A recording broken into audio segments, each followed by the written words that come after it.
तिरहुत 2024 में अपनी आज़ादी की लड़ाई लड़ रहा है। परंपरागत कुछ नहीं होता है साहब। परंपरागत सिर्फ तिरहुत के स्नातक हैं। प्राथमिकताओं का अंबार है, क्योंकि मैं जैसा बता रहा हूँ, आज से पहले अगर काम हुआ ही नहीं तो काम असंख्य बचे हुए। लोगों के हित की रक्षा सबसे पहला, ग्रेजुएट्स के हित की रक्षा। किस स्तर पे समस्याएं रही हैं और किस स्तर पे उसका निराकरण का कभी भी प्रयत्न भी नहीं किया गया। कुछ लोग हैं जो इसी दंभ में जी रहे हैं कि उन्हें सब जानते हैं, पर जरूरत उस इंसान की है जो लोगों के समस्याओं को जाने। 5 तारीख थर्सडे है। थर्सडे को क्या आपको लगता है कि ग्रेजुएट साथी सही में घर पे बैठे होंगे वोट देने के लिए? सरकारी नौकरी वाले, प्राइवेट संस्थान वाले जो जहां पे नौकरी कर रहे हैं, क्या वो छोड़ के वोट देने आ पाएंगे? इस न्यूज के प्रायोजक है अफजल फर्नीचर। तिरहुत स्नातक उपचुनाव की वोटिंग 5 दिसंबर को होगी, जबकि 9 दिसंबर को रिजल्ट घोषित किए जाएंगे। चुनाव आयोग ने इसकी घोषणा कर दी है। इधर राजद के प्रत्याशी गोपी किशन ने वोटिंग रविवार के दिन कराने की मांग किया है। उन्होंने कहा कि साजिश के तहत वोटरों को रोकने की नीयत से गुरुवार के दिन वोटिंग का डेट तय किया गया है। उन्होंने कहा कि 5 दिसंबर गुरुवार का दिन है और इस दिन सरकारी या फिर प्राइवेट शिक्षक या अन्य जॉब करने वाले अपनी नौकरी को छोड़कर वोटिंग कैसे करेंगे। आपको बता दें कि गोपी किशन सोमवार को कांटी क्षेत्र के सदातपुर में तिरहुत वोटरों के बीच जनसंपर्क करने पहुंचे थे। उन्होंने वोटरों से बढ़ चढ़कर वोटिंग करने की अपील किया। उन्होंने कहा कि तिरहुत 2024 में आज़ादी की लड़ाई लड़ रहा है। उन्होंने कहा कि इस चुनाव से पहले सत्ता में बने लोगों को इतनी अधिक मेहनत नहीं करनी पड़ी थी। उनको पता है कि इस बार तिरहुत की जनता खुद चुनाव लड़ रही है और बदलाव की लहर है। गोपी किशन ने कहा कि लोगों की हितों की रक्षा करना, यूनिवर्सिटी में भ्रष्टाचार और छात्रों की विभिन्न समस्याओं को दूर करना, बेरोजगारी को दूर करना, ऐसे अनेकों प्राथमिकताएं हैं जिसे पूरा करना है। वहीं उन्होंने जदयू के प्रत्याशी अभिषेक झा के उस बयान पर भी पलटवार किया जब अभिषेक झा ने कहा था कि मेरी पहचान मेरे पिता से नहीं है। इस पर गोपी किशन ने कहा कि कुछ लोग हैं जो इसी दंभ में जी रहे हैं कि उन्हें सब जानते हैं, पर ज़रूरत उस इंसान की है जो लोगों की समस्या को जाने।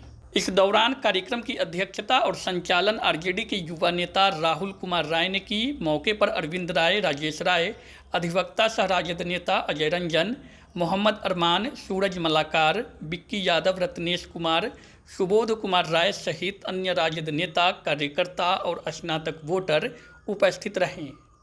बहुत ही महत्वपूर्ण चीज मैं आप लोग के माध्यम से मैं तमाम बुद्धिजीवी और तमाम जितने शीर्षस्थ पदाधिकारी हैं उनसे मेरा नम्र निवेदन है, मेरे वोटर को वोट करने दें। 5 तारीख थर्सडे है। थर्सडे को क्या आपको लगता है कि ग्रेजुएट साथी सही में घर पे बैठे होंगे वोट देने के लिए? सरकारी नौकरी वाले, प्राइवेट संस्थान वाले जो जहां पे नौकरी कर रहे हैं, क्या वो छोड़ के वोट देने आ पाएंगे? लोगों का पार्टिसिपेशन होने दे। मेरा विनम्र निवेदन है हमारे तमाम आला अधिकारियों से कि हमारे वोटर को वोट देने से विमुख न करें। कृपया करके इतवार को इस चुनाव को रखा जाता तो सभी लोगों का पार्टिसिपेशन 100% रहता। क्या लग रहा है, कुछ साजिशें इसमें नजर आ रही है? मैं कल जाके चुनाव आयोग से मैं इस बारे में अपना विनम्र निवेदन रखूंगा। रविवार को रखें, हर इंसान छुट्टी में रहता है और वोट दे पाएगा। क्या आप पूरे तिरहुत में अवकाश घोषित करा सकते हैं? उस दिन अवकाश करा सकते हैं तो आपके इस निर्णय का मैं सर्वसम्मति से मानता हूं। अगर अवकाश आप नहीं दे सकते 5 तारीख को, तो रविवार को चुनाव रखिए। कृपया किसी के अधिकार को छीनने का साजिश मत कीजिए। जदयू पिछले 20 सालों से लगातार इसे परंपरागत सीट बता रही है और अभी जो कैंडिडेट आए हैं उनके बैसाखी बनकर जो एमएलसी रहे हैं, अब सांसद बन गए देवेश बाबू, उनके साथ चल रहे, चुनौती भी लग रही है चुनाव में कुछ? बहुत अच्छा सवाल है आपका। 2 विरोधाभासी शब्द आपने स्वयं कहा अपने सवाल में। परंपरागत कुछ नहीं होता है साहब। परंपरागत सिर्फ तिरहुत के स्नातक हैं, वही एक यथार्थ है। उसके अलावा कोई कुछ भी यथार्थ नहीं होता। कोई कैंडिडेट, कोई पार्टी, कोई दल यथार्थ नहीं होता। जनता यथार्थ होती है। अगर जनता का काम नहीं होगा तो जनता उखाड़ फेंकने का काम करती है। और बैसाखी की चर्चा की आपने, तो अब इसमें मैं आगे क्या ही कहूँ। जनता इस बार अपनी चुनाव खुद लड़ रही है। जनता अपने अधिकार के लिए जागृत हुई है। आज से पहले कभी हमें हमारा अधिकार मिल गया रहता तो ये लड़ाई इतने भीषण स्तर पर नहीं तैयार होती। हर एक इंसान जागृत है। हर एक शख्स जो समाज में अपनी स्थिति रखते हैं, वो चाहे वोटर डायरेक्ट हो या फिर ना हो, इस चुनाव से अनभिज्ञता मतलब सभी लोग इस चुनाव से वाकिफ है, कोई भी अनभिज्ञ नहीं रहा इस चुनाव से। पिछले बार भी राजद चुनाव लड़ी थी इस सीट से, लेकिन जदयू हर बार जीतते आ रही है, तो जो कमी थी उसको कैसे पूरा कर रहे हैं?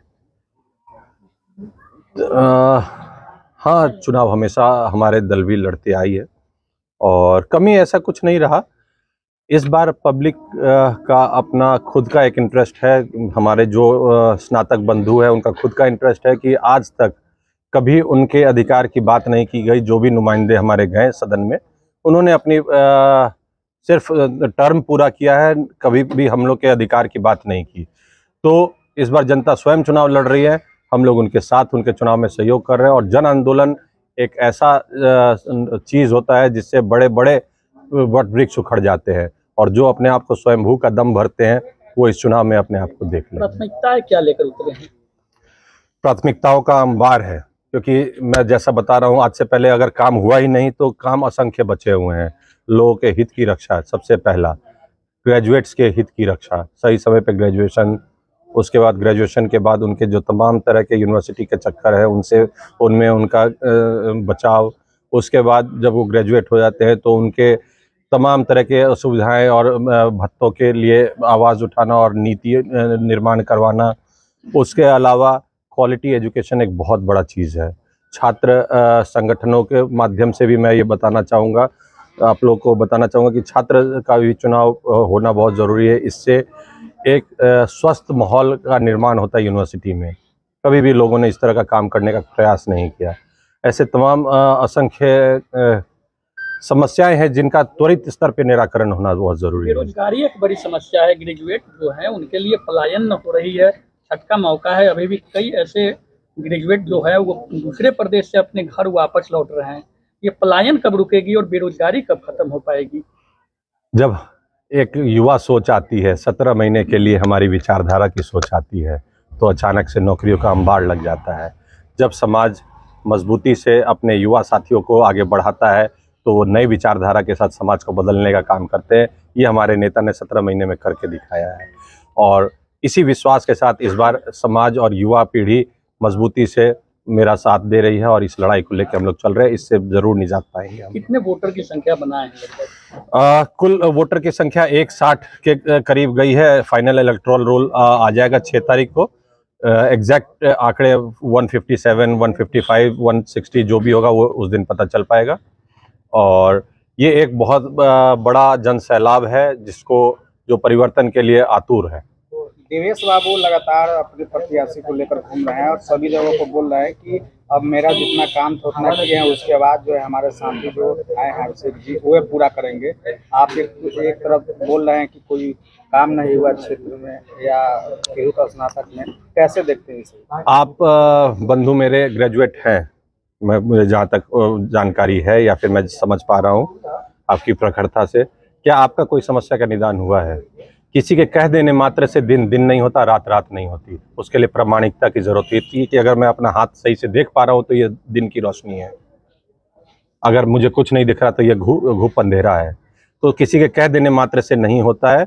पूरा तिरहुत का जितना भी हमारे इलेक्टोरल है वो सब जान रहे हैं, वो देख रहे हैं चीज़ों को कि किस स्तर पे समस्याएं रही हैं और किस स्तर पे उसका निराकरण का कभी भी प्रयत्न भी नहीं किया गया। चुनौतियां कुछ नजर नहीं आ रही है इस बार चुनाव में। जब समाज अपनी लड़ाई खुद लड़ता है तो समाज एक नई दिशा बनाता है। ये आज नहीं, आंदोलन हमेशा शुरू से होता है और किसी भी आंदोलन को आप उठा के पढ़ें तो समाज के आंदोलन के सामने कोई चुनौती नहीं होती। अच्छा, अभिषेक झा कांटी में एक चुनावी सभा किए थे और उन्होंने सीधा हमला आप पे बोला था। उन्होंने कहा था कि मेरी पहचान मेरे पिताजी से नहीं है, जो प्रत्याशी आए हैं उनकी पृष्ठभूमि राजनीतिक रही है, लेकिन हमें बिहार में जो पहचान मिली वो पार्टी से मिली है, पार्टी के लिए हमने काम किया है। इस पे क्या प्रतिक्रिया रहेगी आपकी? मैं एक छोटा सा चीज़ कहना चाहूँगा। कुछ लोग हैं जो इसी दंभ में जी रहे हैं कि उन्हें सब जानते हैं, पर ज़रूरत उस इंसान की है जो लोगों के समस्याओं को जाने। गोपी किशन लोगों की बखूबी समस्या जान रहे हैं। मैं पिछले कई सालों से पार्टी के सबसे कनीय पद पे कार्यालय प्रभारी के रूप में महानगर में, और मैं शिक्षा के क्षेत्र में भी समाज से जुड़ा हुआ हूं और सबके दुख दर्द और समस्याओं से वाकिफ़ हूं। तो जरूरत उस शख्स की है जो सब लोगों की समस्या को जाने, ना कि ऐसे शख्स की जिसको सब जानते हो। शादी का फर्नीचर सेट 34,500 से स्टार्ट। AFZ फर्नीचर के ऑफिशियल यूट्यूब चैनल पर विजिट करिए विशेष जानकारी के लिए और परचेज करिए बिहार के सबसे बड़े शोरूम से।